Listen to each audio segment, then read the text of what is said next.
না জানি কোন সময় কোন দশা ঘটে আমারে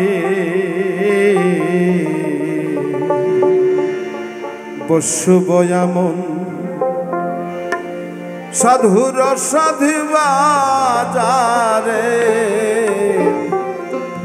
আমি আর কি বসব এমন।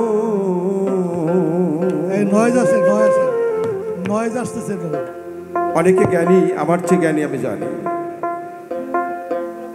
5 প্রকার চরণ, এর মধ্যে সাধুর চরণ নেই।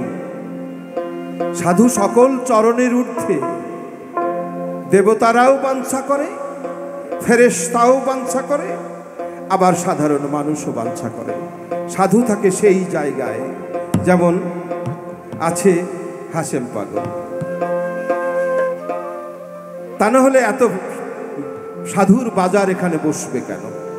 নিশ্চয়ই তার প্রেমের একটা ধার ভার ছিল, এখনো আছে এবং শেষ পর্যন্ত এই পরম্পরায় থাক, এটা আমি আশা করি।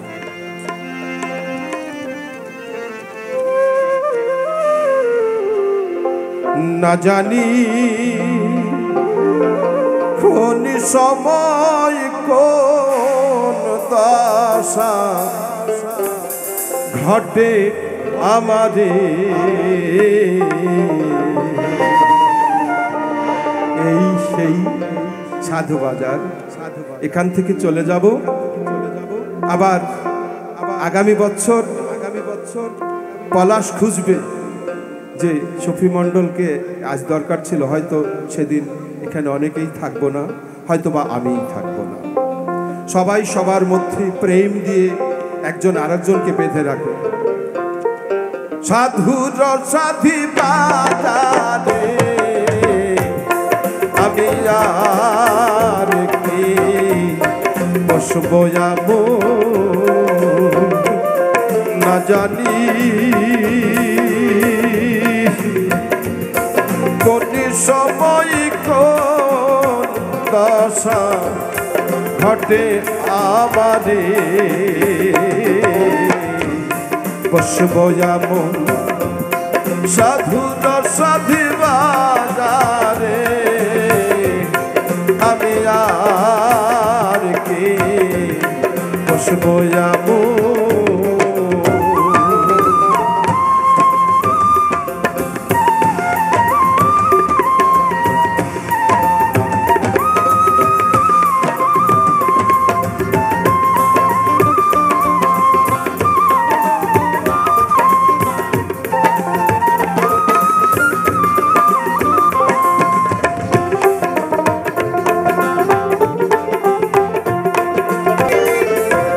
সাধুর নামটি যার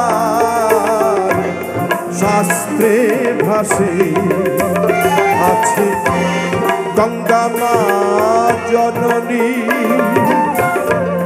পতিত পাবনী। গঙ্গা মা জননী পতিত পাবনী, সেও তো সাধুর চরণ বাঞ্ছা করে বসব এমন সাধুর সাধু বাজারে আমি আর কি বসব এমন।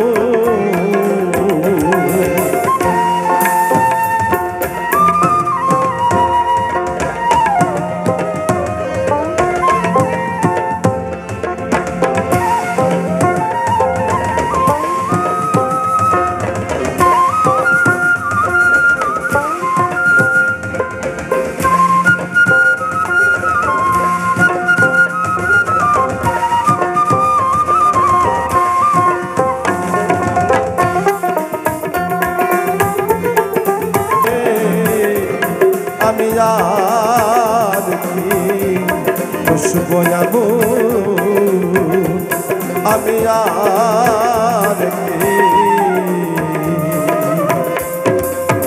বসবো আমো